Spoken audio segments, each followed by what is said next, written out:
My name is Gabor Mate. I work in the downtown Eastside of Vancouver as a doctor. I've been in family practice before then for 20 years. I've knocked around the medical world doing various duties and engagements as my interest takes me. And for the last 10 years, I've worked at a place called the Portland Hotel, which is a domicile. It's a place where a lot of people live who otherwise would be living in the street. For the last several months, I've worked at On-Site, which is the detox facility associated with Insight, the supervised injection site.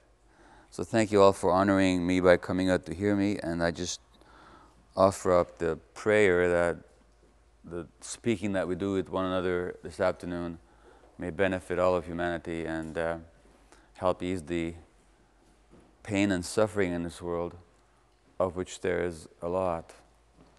And a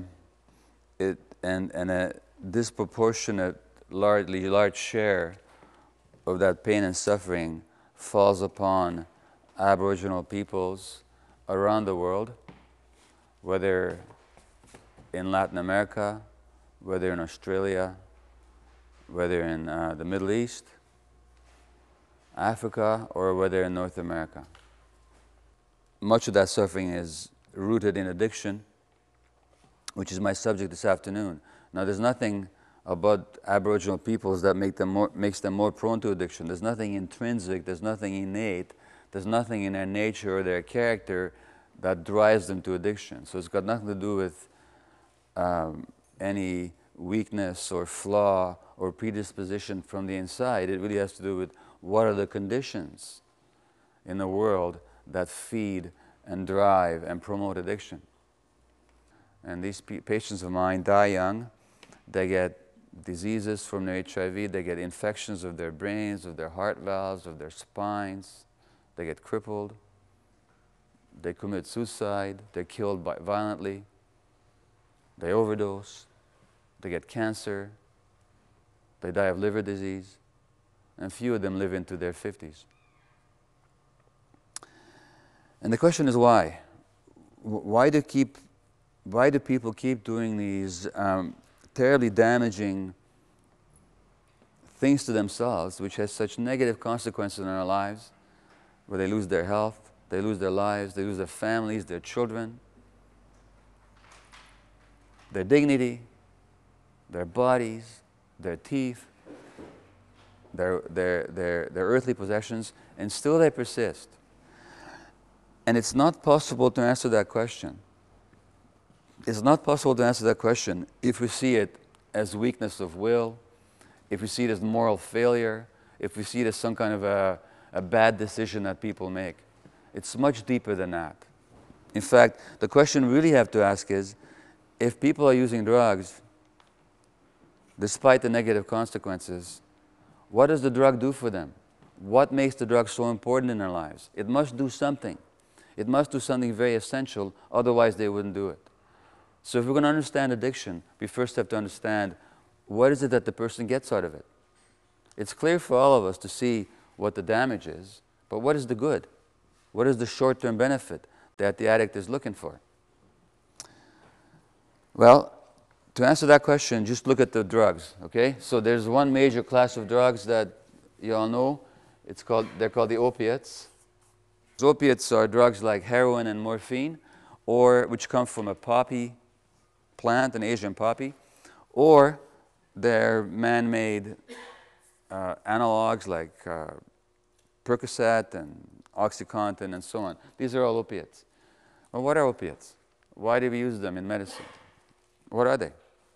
Okay, painkillers is the main thing. We use them as painkillers. Okay, now, but they're downers in the sense that they not only kill physical pain, they also kill emotional pain. They also kill emotional pain. It turns out that if you look at the brain scan of human beings, when they're feeling emotional pain, the same part of the brain lights up as when they're feeling physical pain. So whether I call you a terrible name that really hurts you and insults you, or whether I cut you with a knife, the same part of the brain registers it on the emotional level. So the emotional suffering associated with physical pain is the same as the emotional suffering associated with psychological pain, and it's felt in the same part of the brain. And that's where the opiates work. So it's about the relief of pain. So the first question in dealing with addiction is always not why the addiction, but why the pain. But why the pain? I don't have a single female patient in the Downtown Eastside who was not sexually abused as a child. Not one, not even by accident. I've talked to hundreds. Many of the men were abused, many sexually, if not sexually, then physically in other ways, or emotionally abandoned and neglected and hurt. One guy told me that, native guy as well actually, or Métis, he's a Métis man. His mother had a unique way of babysitting him. She was a single mom and had her own addiction and drinking problems, so she went out to the bars to meet guys. She was in her early 20s. And the babysitter was the dryer.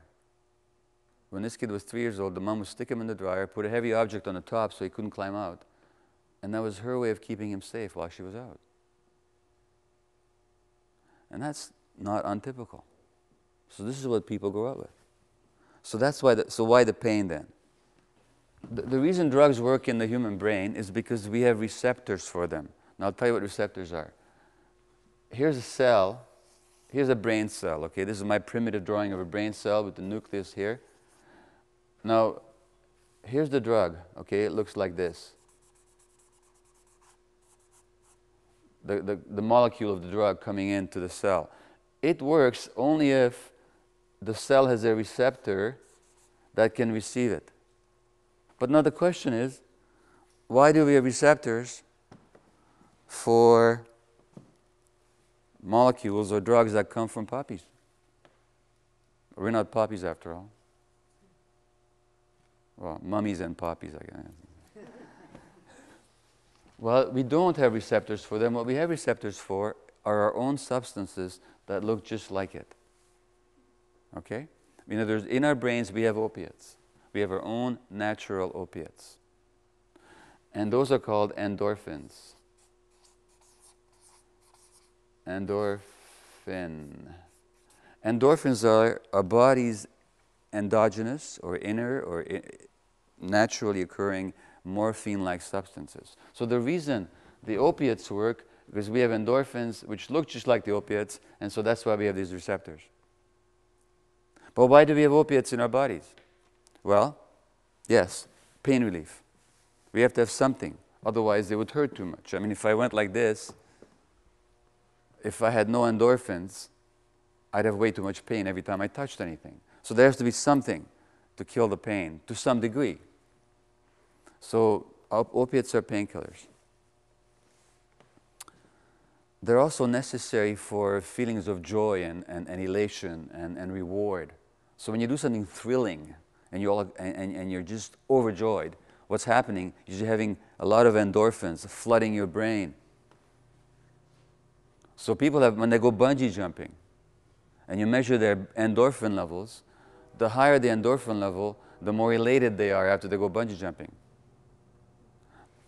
Which, by the way, should tell you something about the nature of addiction, because addiction is not just about drugs, is it? You can get addicted to all kinds of things. A lot of people get addicted to dangerous activities. Why? That's how they get their endorphins. So, we have endorphins as painkillers, we have endorphins as to give us joy and elation. They also work on our immune system, they do a lot of things, but the most important thing they do, and here's the key to all addiction, and this is the least known function of the endorphins, our own natural opiates, is they connect infant to parent. They're the love chemicals. When that little baby is looking into your eyes, is it a he or she? He. He's got endorphins going in his brains. So do you, which is why you enjoy it so much. If you didn't have endorphins, you wouldn't enjoy our babies very much. Let's face it, parents have to put up with a lot of crap, don't they? You know, literally. And one of the things that makes it enjoyable is that we have these endorphins floating in our brains. And so endorphins are necessary for that loving connection. They've been called love chemicals. They've been called molecules of love, is what they've been called. You can have mice in a laboratory, infant mice, and you can knock out their endorphin receptors. You can actually breed them genetically so that they don't have these things. So now the opiates have nowhere to act. When these animals in the laboratory are born with the endorphins receptors knocked out, they will not be upset when they're separated from their mother. Now, what would that mean for them in the wild? Their death.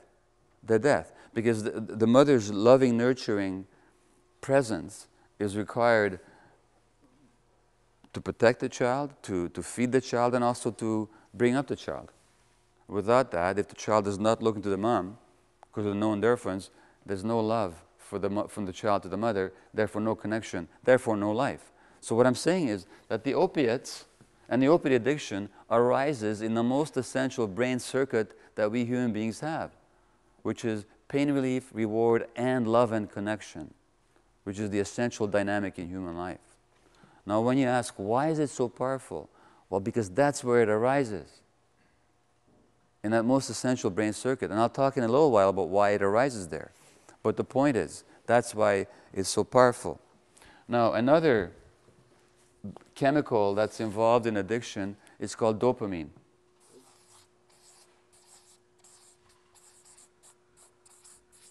And I'll just give you enough science here to understand the basics. Dopamine is another brain chemical. It's necessary for human life also. Why is it necessary? To make us feel curious about something, to give us a sense of vitality and excitement, to make us explore something. When you're exploring a novel environment, like when you're checking something out for the first time and you're curious, when you're checking out source of food, when you're seeking a sexual partner, you've got dopamine flowing in your brain. Without dopamine, we're like zombies. We're not interested in anything. We're not curious about anything. We won't explore anything. In other words, we're not human beings.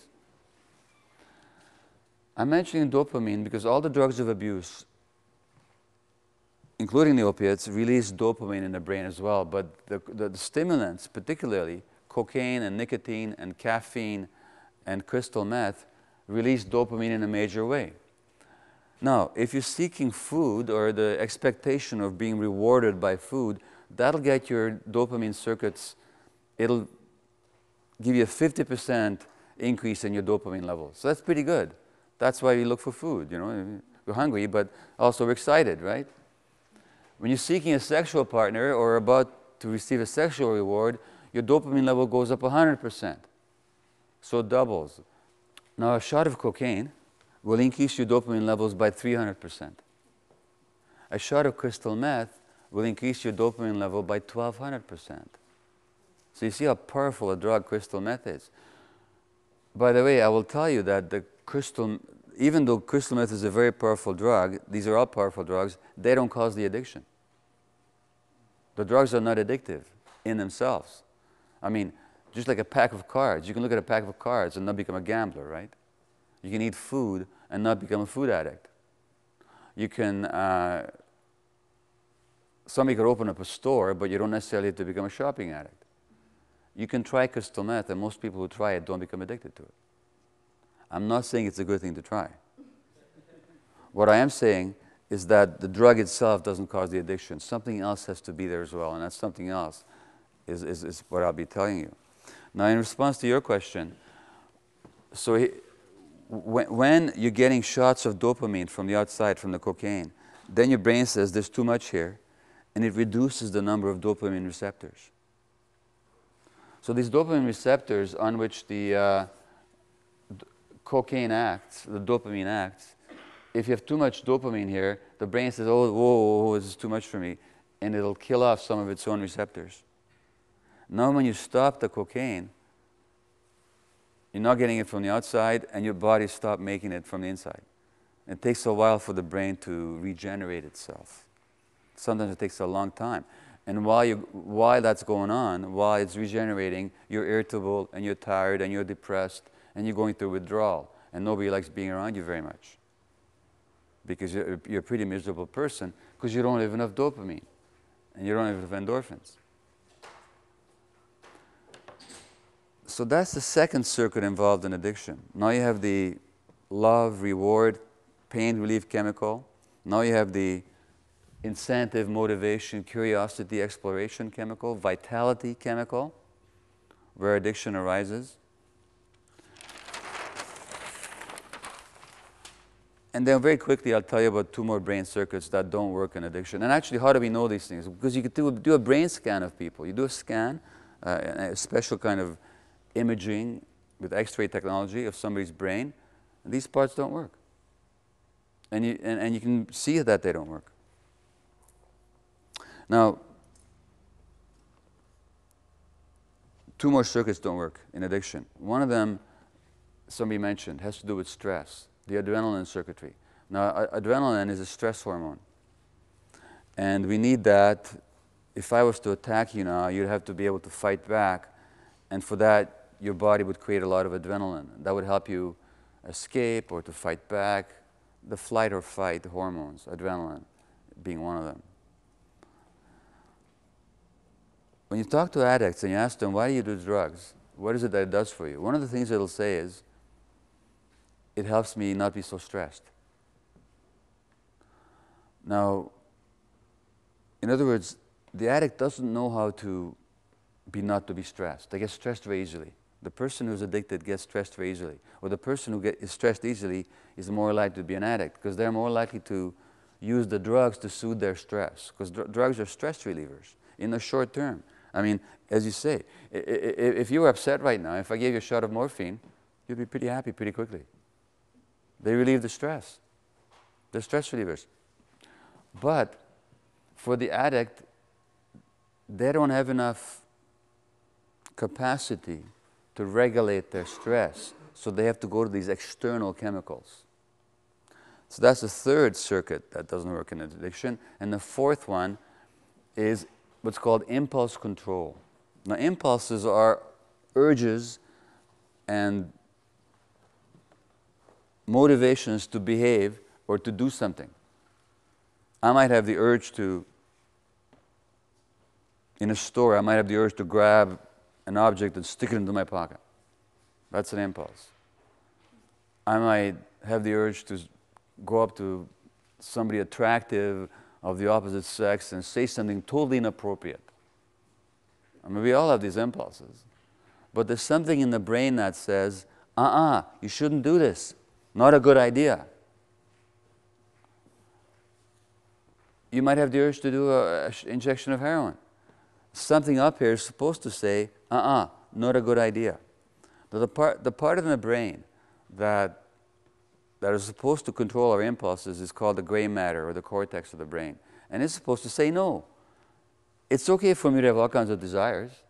It's okay for me to want to kill all of you. That's perfectly okay. I might be hungry or cheesed off about something because traffic was really bad, and I feel like killing everybody. Nothing wrong with that. As long as there's something up here that says, not a good idea. These are human beings. They don't deserve to be killed just because you're having a bad day. Maybe they have their own problems, you know. In other words, I'm exaggerating, but impulse control is what stops us from doing what we ought not to do. The addict doesn't have impulse control. When he or she sees the drug, sees the needle, when the gambling addict is in the casino or even thinks about the casino, when the shopping addict thinks about the store, there's nothing there to stop it. People are always talking about free will. Human beings don't have nearly as much free will as we think they do, because for the most part, we're controlled by mechanisms deep in our brains that we're not even conscious of. We think we have free will. The real problem in addiction is not the free will, as somebody said, it's the free won't. The addict is not able to say no. The part of the brain that is supposed to say no doesn't function in the brain of the addict. How do we know that? Again, you look at brain scans. There's no free won't up there. We should be saying no, but that part of the brain doesn't function. So, I'll just quickly summarize. 4 essential brain circuits. The opiates, which is the love, connection, reward, pain relief. Dopamine, which is incentive, motivation, vitality, curiosity, a sense of being alive.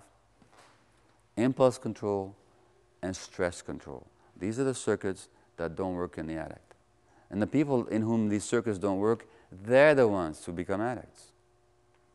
But why don't they work? Why don't they work in some people? When the American Army went to Vietnam, 20% of them came back as heroin addicts. 20% of the GIs came back from Vietnam were heroin addicts. A few years later, only 1% was. So 95% of them got over their addiction, which is unbelievable. I mean, if 5% of my patients in the Downtown Eastside overcame their addiction, everybody would think I was a genius of some kind. And here, 95% overcame their addiction. In other words, the drugs by themselves can't cause the addiction, because if they did, they all would have stayed addicts, because they were addicts. There's something else must be going on. So why are some people more prone? What's wrong with these circuits in their brains? And here's why we have to look at life experience. Now, most doctors and most experts who write about addiction, they say it's a genetic disorder. You inherit it. Well, that's a nice explanation. First of all, it's simple. Secondly, it makes sense. Because in a lot of families, if one parent is an alcoholic, chances are the kids will be too. So it runs in families. So it looks like it's genetic. It looks like we inherit it genetically. Thirdly, the biggest advantage of that explanation, though, even though it has no scientific basis, is that it explains everything without having to look at people's actual lives. See, if First Nations people were addicted to alcohol and these other drugs because of something genetic, now we don't have to look at history. Now what happened in this country and what continues to happen in this country is irrelevant. It's just all in the genes. Too bad. It's nature's fault. But we can't help it. But what if it's not like that? What if it's actually what happens in people's lives that make them addicted? Now that's a different story. Then you have to look at the whole society. How are we treating each other? What kind of system do we live in? How do we look after our children? And these are questions, of course, are much more painful than simply saying it's a matter of genetics. Well, I'm here to tell you, it's got very little to do with genetics at all. Why? Because these all have to do with the brain.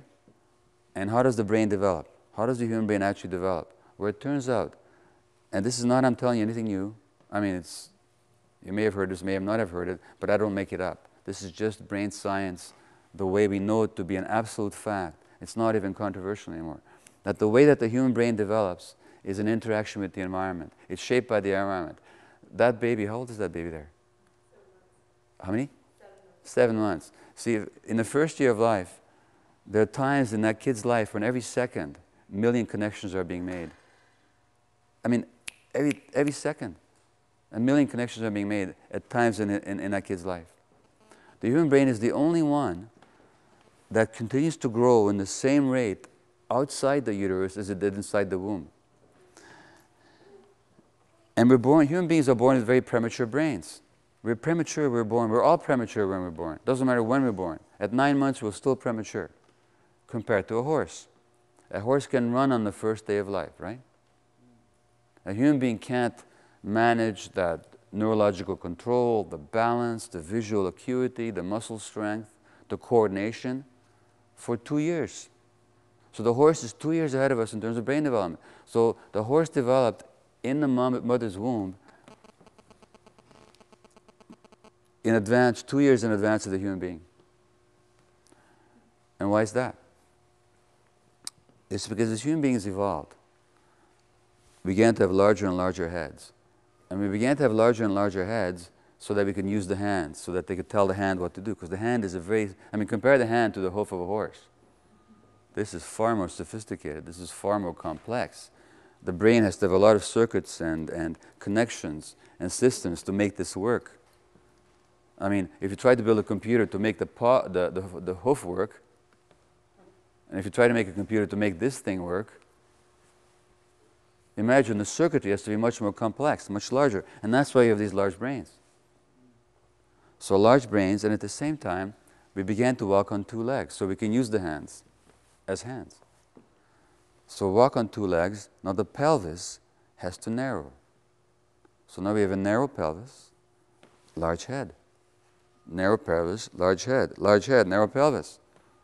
You can't wait any longer inside, otherwise you'd never get born. If that kid waited another couple of months, he'd be inside forever. you know, unless there was a cesarean section or something. Because the head is already the largest part of the body. So we have to be born prematurely to allow our brains to develop outside the uterus. And that means that most of our brain development occurs following birth and not before. And most of that in the first 3 years of life. By the end of the first 3 years of life, the human brain is 80% adult size, and the human body is only 19% adult size. It's totally disproportionate.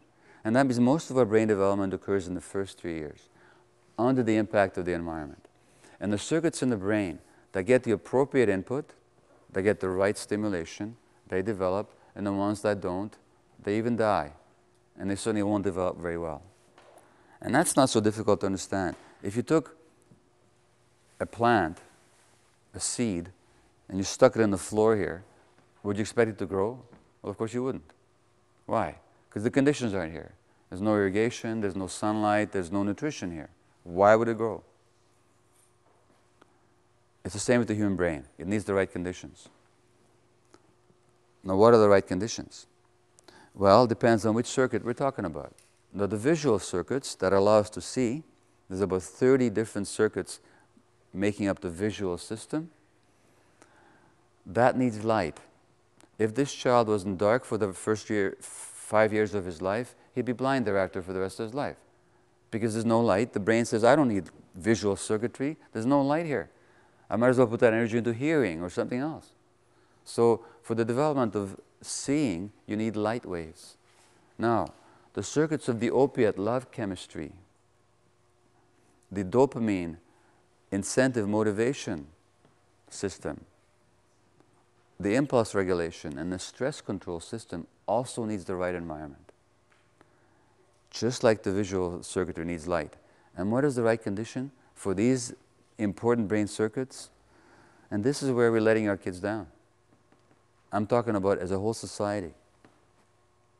The necessary condition for the development of these circuits is the presence of a non-stressed, emotionally available, constantly available parenting caregiver.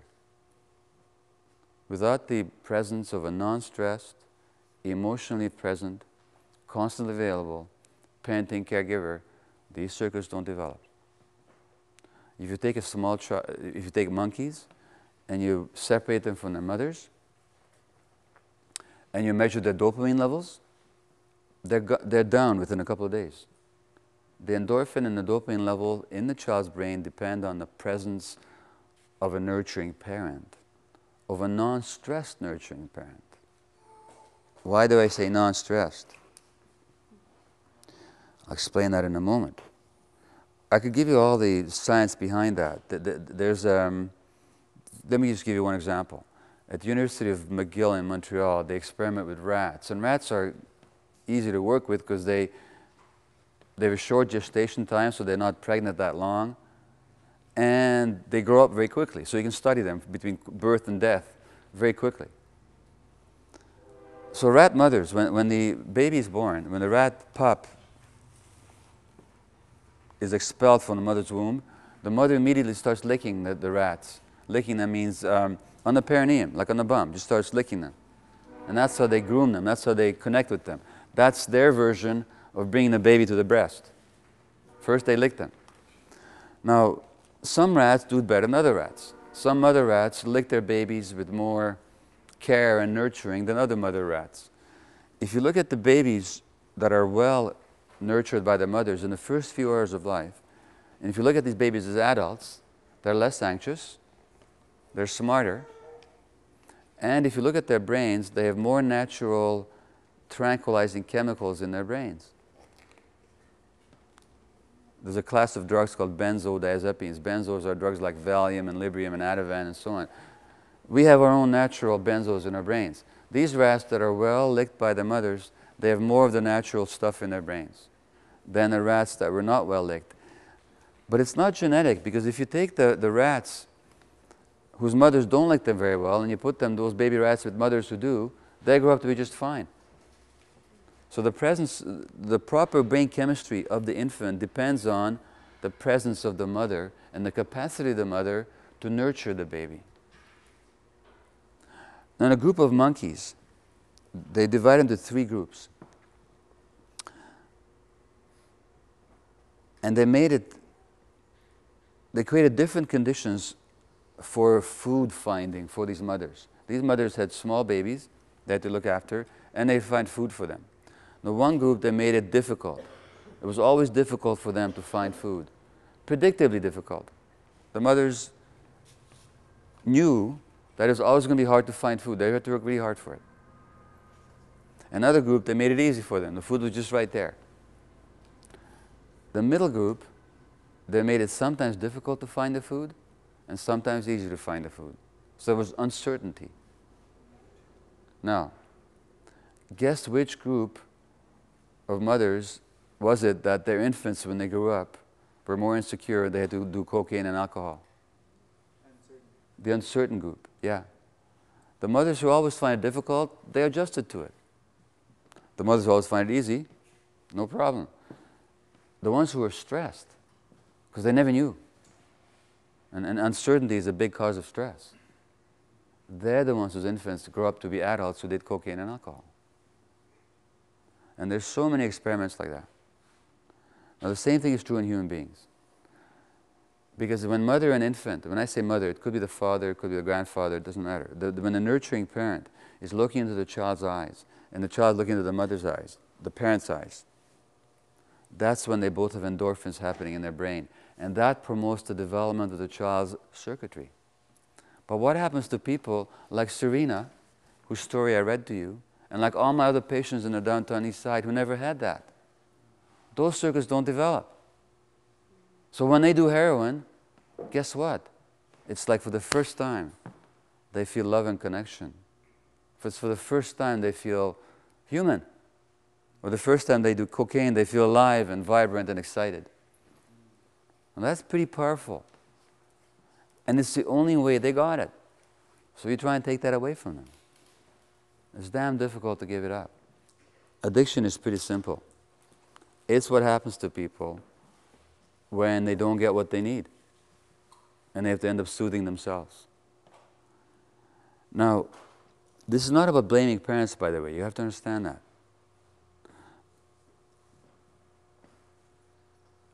When parents are stressed, they can't help passing that stress on to their children. They just can't help it. There's no way to avoid it.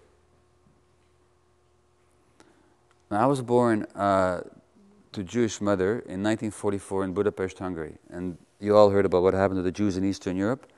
So I was born in January '44, and in March, the Nazis marched into Budapest, my hometown. The day after the Germans occupied Budapest, my mother called a pediatrician. And she said to her, "Would you please come and see Gabi, because he's crying all the time." And the pediatrician said, "Of course I'll come, but I should tell you, all my Jewish babies are crying." Now, why were the Jewish babies crying? I didn't know anything about Nazis. I didn't know anything about concentration camps, or war, or genocide. Why was I crying? Do you think? Because my mother was stressed. Infants pick it up. Infants pick it up. And my mother was depressed because her parents, 3 months later, her parents were killed. And so when parents are in that state, and then trauma is passed on from one generation to the next. At the University of Washington in Seattle, they did EEGs, electroencephalograms. These are electrical readout of the brains of infants at 6 months of age whose mothers were depressed. And they compared them, so you get this wave, like an electrical readout, looks like this. Now, they compared the EEGs, or the electrical activity of the infant's brain whose mother was depressed, with infants whose mother was not depressed. They could tell from the EEG of the child whose mother was depressed and whose wasn't. In other words, the mother's state of mind programs the electrical activity of the infant's brain. And these effects last a long time. These effects last a long time. Now, mothers obviously don't become depressed on purpose. Nobody wakes up in the morning and says, "Hey, I think I'll become depressed." Maybe I shouldn't. Oh, okay, I will. No. These things happen to people.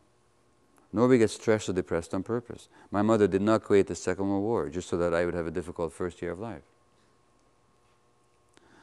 The trauma is passed on multi-generationally, from one generation to the next, and that's how it's inherited. It's not inherited because of genes. It's inherited because we keep creating the same conditions. But that's why the drug addiction. It's because of the early suffering and the early deprivation. These circuits are crying out for those substances. And when they get them, they're happy. And it's very difficult to tell a person, if something makes them feel good for the first time in their lives, that they should stop using that substance when they have no other way of making themselves feel good, when they've never had any other way. Now, that doesn't mean it's hopeless. It just means that it's difficult, and we can't do it by judging people, by telling them that they're bad, that they're stupid, and so on. Or even by telling them how bad it is for them. They already know that. They already know that. We have to try something totally different. There's many, many different ways to look at addictions. Now, I looked at it from one angle. There's another angle, which is that drugs are a way of self-medicating. Some people have certain conditions medically that they self-medicate. Now, what do people self-medicate? They self-medicate depression. Because the drugs are antidepressants. They self-medicate anxiety. They self-medicate PTSD, or post-traumatic stress disorder. They make people less stressed.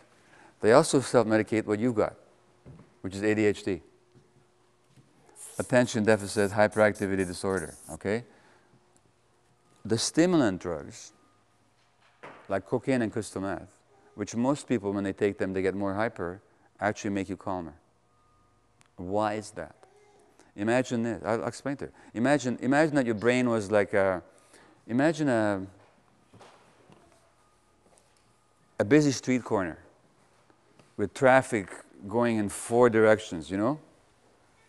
So you have a busy street corner, and here's, and you get 3 lanes of traffic going in every direction, right? 3 lanes this way, you know? So, but there's no stop sign, and there's no traffic light. What there is an island here in the center, and there's a cop standing on the island. And the job of the cop is to stop traffic in this direction so it can go in this direction, right? His job is to stop things, okay? Imagine that your brain is like this busy traffic corner with 3 lanes of traffic going in 4 directions. The drivers don't know how to stop. They don't know how to regulate themselves. There's no stop sign. There's no traffic light. There's a cop. Now, imagine furthermore that the cop went to a party the night before. So he's sitting there on the traffic island, you know, going like this, and all of a sudden he goes to sleep, okay? What's going to happen on the street corner?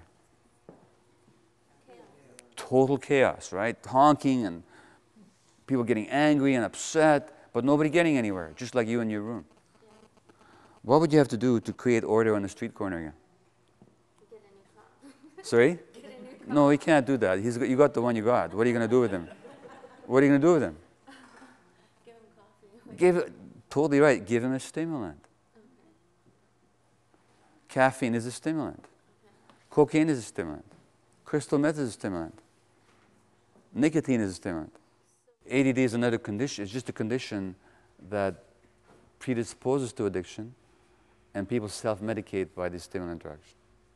A lot of the people that are taking crystal meth actually have ADD. They may not know it, but that's what they have. Almost anybody with an addiction will have a dual diagnosis by definition. They're going to be anxious, they're going to be depressed, they're going to have ADD, they're going to have bipolar disorder, they're going to have post-traumatic stress disorder, they're going to have personality disorder. Something's going on, otherwise they wouldn't be addicted. The good news is that the human brain can develop new circuits even later on in life. So even though the conditions, it's not like vision. Vision is over at age 5. If a kid doesn't see light for 5 years, he's blind forever. But these circuits, you can get new development even later on in life if the conditions are right. Even later on in life. It takes a long time, it takes a lot of support, but it can happen. So the point is, just because people were hurt early, it doesn't mean that they were, you know, is it Larry? What's your name? Eddie. Oh, sorry, Eddie. Eddie was in his prayer. was talking about, you said something about the wisdom of healing that's inside of ourselves. Well, that's it. There's a wisdom in the body which allows healing and even new development to take place, even later on in life. The longer you've done drugs, the longer it takes, and the more support you'll need. But there's nobody beyond redemption. There's nobody beyond redemption. Now, how long will it take? You see, you're not just talking about the effects of the drugs, you're also talking about a lifelong trauma. So when you talk about healing addiction, it's not just getting somebody to stop using the drugs. It's also developing new ways of coping and new ways of thinking about themselves and new ways of seeing the world that they never had from the early life because the conditions weren't appropriate. So let me say something here about the past and the generations. The things I said about what's necessary for the healthy development of the person and the brain, the kind of parenting, that's exactly the way, as far as we understand it from historians and anthropologists and from stories of the elders, that's exactly the way First Nations people used to parent their kids. Kids were not parented in isolated families. They were part of a village. In the village, it wasn't just a question of mommy and daddy, it's a question of the whole community was responsible for the child. The child had many, many adults around to protect them and to nurture them and to teach them. Kids were never separated from the adults. They were carried everywhere the parents went, the kids went with them. Just the kind of things that science is now discovering we need to do to nurture kids. People were doing it automatically, without science, without brain scans, without all this stuff. They were just doing it. And that's why Aboriginal people, by the way, parent everywhere in the world, under natural conditions. And then you look at what happens. And there was actually substances in North America that could have been addictive. There was tobacco here. There was alcohol in southern United States. There was peyote. But there was no addiction. There was no problem with drug use, even though some drugs were here. And it's the same with coca in Latin America. There was no severe addiction problem. So the addiction problem comes along when you destroy people's ways of life. That's when it comes along. It's that simple. You can predict it. In the Western world, there was alcohol for thousands of years. There was drunkenness. People get drunk on holidays and festivities, but there was no alcoholism until the Industrial Revolution, when people were chased away from their villages and their communities, and they had to go in the cities, and now they were isolated, away from their families, and controlled and beaten and so on, so no longer living under the natural conditions. That's when the addiction comes along. I don't want to say that you can't do anything about it, because you can't. You did individually, and people do on a community level. But it's very difficult, because there's a whole history that weighs down on you. And it's not just the history, it's still going on. I mean, if you actually look at what's going on, it's not like all the land claims have been settled. It's not like there's no more discrimination. It's not like governments are now being fair about it. No, a lot of the exploitation and so on is still going on. And there's a lot of infighting, and I don't have much to say about that because I'm not a part of it, but corruption and so on that happens in some of the First Nations organizations and so on. It's a very, very difficult situation. I have no idea how to resolve the problem. All I can say is, on a social level, Canadian society needs to do a lot more. Needs to do a lot more. Apologies are just not enough. We need to do a lot more. But just me saying it isn't going to make it happen. And Stephen Harper has never phoned me to ask me what he should do. I don't get it, personally, but he hasn't.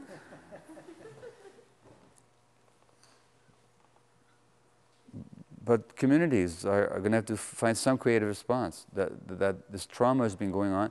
You know, maybe my words can help is only with this. Maybe it can help with the shame part.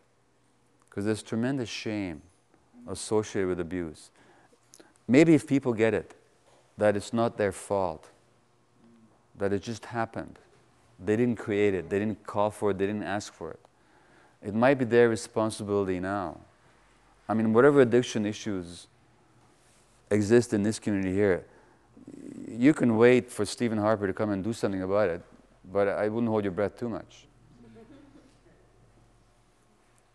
So it's your responsibility. I mean, you have to respond. But maybe you forget that it's not your fault. Maybe you forget that the shame that's associated with addiction, maybe you can drop the shame. Maybe if you drop the shame, that'll help lift the weight off your shoulders a bit so you can get on with it. Maybe it's the shame that keeps people stuck. The attunement piece is a big one. Attunement means when two people, when one person gets the emotional space of another person and is able to communicate that I get it. Now with babies we do this all the time. When a baby starts crying, we attune right away. What do we do? What do you do when you see a baby crying? What happens to your face? You go, "Aww." You know? So you're communicating that, okay baby, I get it, you're feeling sad. I get that you're feeling sad. I feel sad too when you feel sad. That's attunement. Now we all need that. The children need it for their development. When a parent is not attuned to the child, then the kid doesn't get the feeling of being received and understood. So they get the sense that there's something wrong with them. Even if the parents never beat them or hurt them, just because if they were stressed and when parents are stressed, they can't be attuned because they're too stressed. And that's why that EEG, or the depressed mother, or the infants where the mothers are depressed, you could tell from the child's brain whose mother was depressed and who wasn't, because the mothers weren't attuned to the child. Now in terms of dealing with addiction then,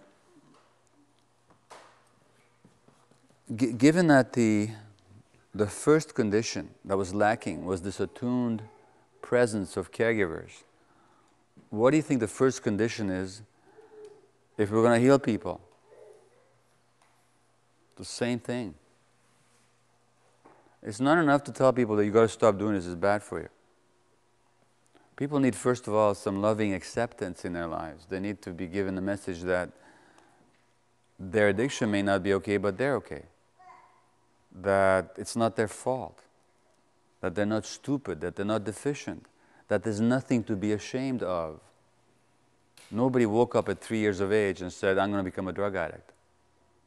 Nobody woke up at 15 years of age and said, I'm going to become a drug addict. People drifted into it. They drifted into it because of all the stuff that I talked about. So we have to lift the shame, and the only way we lift the shame, see, drug addicts are very ashamed of themselves. Anybody here who's ever had an addiction problem, you know how ashamed you were and how poisonous that shame is. And how healing it is if somebody can talk to you who's not judging you, who's not rejecting you, who's not punishing you, who just says, hey, you got a problem. So that's the actual first step. Then in that context, we need to help people understand themselves and understand their behaviors. Let me tell you a story about myself too. I've been married to my wife Ray now for 39 years, next month. So let's say one night, 10 years ago, I say to Ray, I indicate that I like to have intimate physical contact. Sex. And she says no. And I know that's hard to believe that she would say that to me, but it's happened. How do I react? Well, so say 10 years ago, I'm 54 years old, 10 years ago, and I'm a national medical writer for the Globe and Mail, and I'm a busy family doctor, and I'm a speaker and all this kind of stuff, and director of palliative care at Vancouver. I got all these titles and achievements. So how does this guy respond when his wife says no? Well, in my case, I either go into a rage, or I curl into a fetal ball like this, and I wish that I was dead, and next morning I can't even look her in the eye. No. What sense does that make? What sense does it make when there's nothing to worry about, and that's when you worry? Well, I'll tell you what sense it makes. It has to do with memory. It has to do with a kind of memory called implicit memory.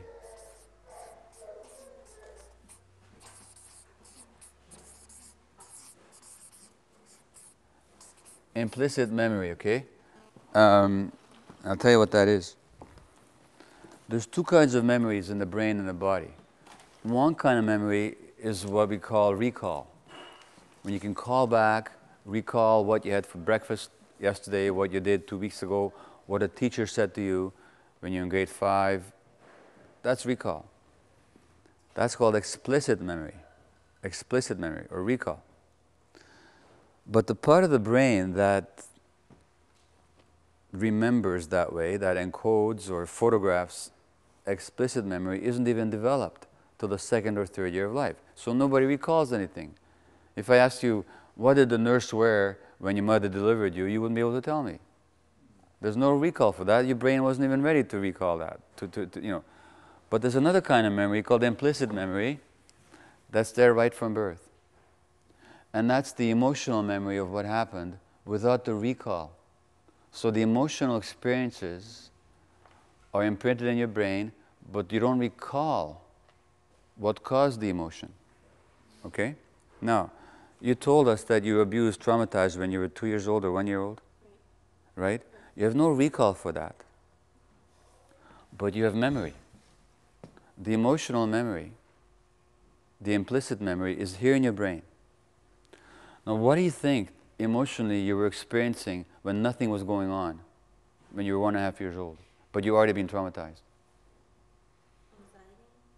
Anxiety that something could happen at any time. And you have to pay attention. And if you're not seeing something, maybe that's the most dangerous time of all. There's a kind of thing that happens when when children are separated from the mothers. The children, for the first few days, are anxious. They look everywhere for the mom. Then they give up. They get depressed. They won't look anymore. They won't eat. They won't play. They won't do anything. And then after a few days of that, they come out of it. You can feed them again. They'll play again. They'll interact with caregivers. But what happens when the mother comes back? When the mother comes back, they get stressed physically. Their heart rate goes up. They get very tense. And they won't even look at the mother. They won't look at the mother. And what do you think that's about? They don't want to attach in case she leaves again. It's called defensive detachment. The brain, the kid is not doing it deliberately. The kid's brain is doing it. The kid's brain is saying, when you abandoned me, I felt so hurt that I'll never want to be that hurt again. So I'm never going to connect with you again. Now, when I was 11 months old, my mother gave me to a total stranger in the street and said to her, take this baby away. That's what she did. And she did that to save my life because she could barely stay alive herself. And I was very sick and I might have died. So she smuggled me out from the ghetto and I lived with some relatives for a few weeks until the Germans were defeated and they left Budapest by the Russian army. And then I was reunited. When I read that story about what happens to kids, I asked my mother, how did I respond to you when we were reunited? She said, like an utter stranger, you wouldn't even look at me for several days. Now, my wife says no to me, okay? If I was purely an adult, I would say, okay, that's disappointing, but I can handle it. Because life is disappointment, right? I mean, life is joy, and life is pain, and life is beauty, and life is ugliness, and life is everything, including disappointment. So what? That's just life. But when she says no to me, that memory of being abandoned by my mother gets triggered. Because here's this woman on whom I'm relying in my life, and whom I depend, and I need her to love me and to hold me, and she's saying no to me. That implicit memory gets triggered, and now I'm responding like I'm a 1-year-old child. And by the way, most of the time there's a problem in your relationship with your spouse or with your friends and you get all upset. It's got nothing to do with the present. You know that, because you go back afterwards and you say, what the heck was that about? And what it was about was implicit memory. That tells you about your childhood.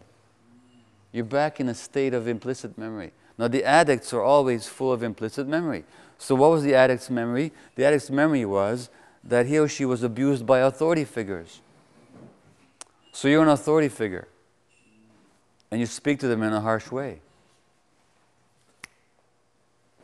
Guess who that makes you? They respond to you like you were the guy abusing them in the first place. And now you can't get to first base. And that means that people working with addicts have to really take care of themselves.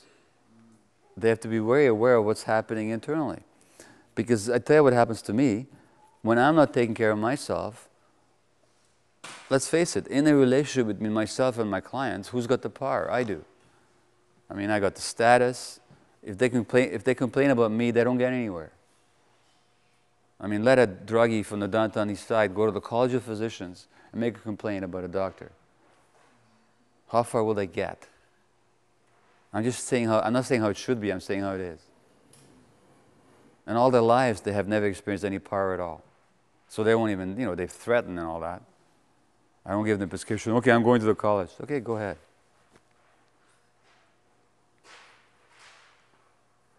So I have to be very careful. Now, when I'm not looking after myself, when I'm very stressed, then that means I go to work and I'm irritable. And so, I'm irritable. What do I trigger? I trigger the implicit memory of another authority figure who just doesn't give a damn about them. And when do I do that most especially? Especially when I myself am not living with integrity. So let me read you a paragraph here. So I told you I had this propensity to binge on shopping and obsess about it and spend a lot of money. And so when I'm like that, of course, I'm very judgmental of my patients. I'm looking at them saying, how can you be so weak-willed, and why can't you just give it up? Exactly what I'm doing myself, right? We always judge other people for exactly we don't deal with in ourselves. In January 2006, when I'm in the midst of an extended CD obsession, and of course when I'm buying compact discs, of course, I become a complete addict. I lie. I bring them home, and my wife says, have you been shopping again?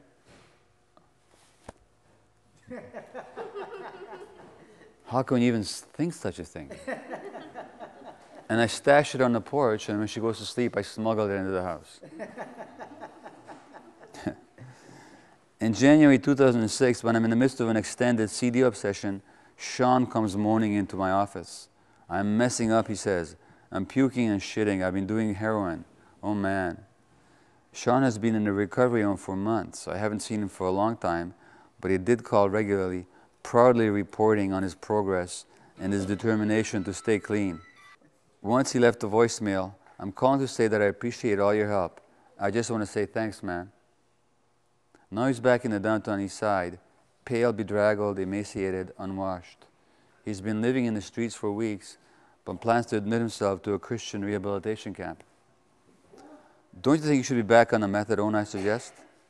Sean eagerly downs his first dose before recounting the details of his most recent relapse. I don't know why, Doc. I thought I just used one time, just the one time, and that was it. So are you going through with that Christian rehab thing? My family's pushing me, but I'm not up to it. Have you told them that? No. What stops you from being straight with them? Hurting them. That helped me so much, and I turned around and failed so miserably. I'm instantly filled with judgment, annoyed by his neediness and weakness of will, that is, by my own. I want to teach him a lesson. I don't believe you, I counter. Not that you don't mean it, but you're not being honest with yourself. You're not worried about hurting them. You already are hurting them. Yes, I am. But I want to go to that Christian place. I know what it's all about. It's really tough there. A complete schedule. It's harsh and rigid. That's not the point. I'm talking about telling your family the truth about how you feel and what you're up to. You just don't want to you just don't want to face the hassle of being clear with them. You're afraid of their judgment or of your own. You're too chicken to be honest. Sean throws me a direct glance and a abashed smile on his face. That's how it is, Doc. Well, then get off it. Be open about what you want and what you don't want. that much you do owe your family.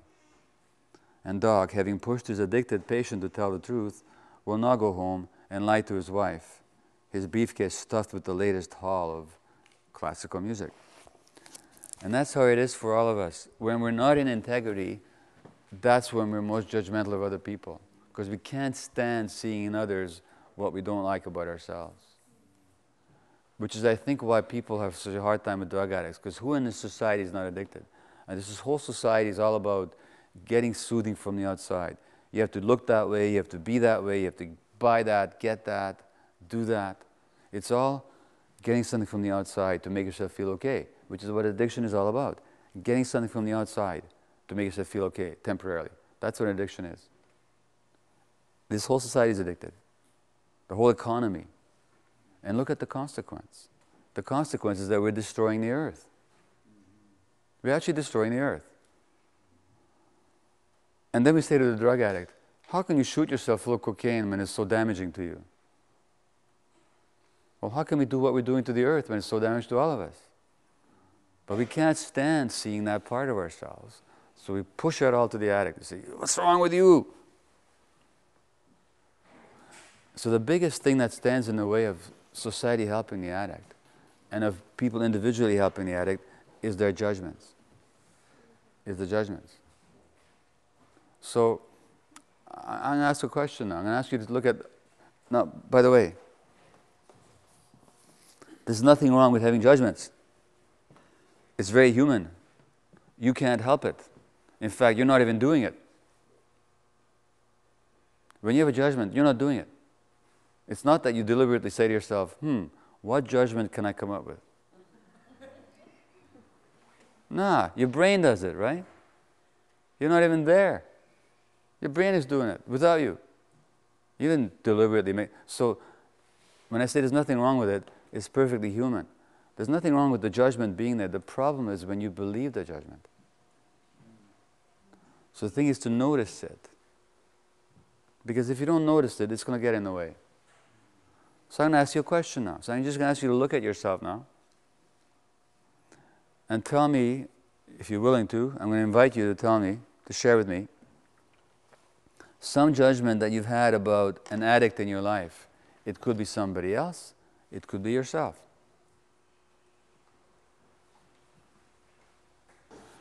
So what I'm trying to say is that the most important thing we can look at people when we're working with addicts is ourselves. Is ourselves and how we respond, and because how we respond has to do with us. And if we're going to work with people or with ourselves, we have to be really compassionate. With ourselves and with the other person too. So people who have addictions, sometimes they have trouble realizing, for example, an alcoholic will say, well, I can quit anytime I want, I enjoy it. Yeah. Yeah, and you know what? There's nothing you can do about that. Except that if you're going to be with an alcoholic, be with him. And if you can't stand being with him, then don't be with him. But don't be with him and wanting him to be any different than the way he is. Like to be with him and resent him at the same time. What's the point? You don't have to be with him. It's a total pain in the ass to be with an alcoholic. I mean, nobody's expected to put up with that. But if you choose to be with him exactly the way he is, without any move to try and make it any different. Because there's a spiritual teacher that I read a lot, and she said that only in the presence of compassion will people allow themselves to see the truth.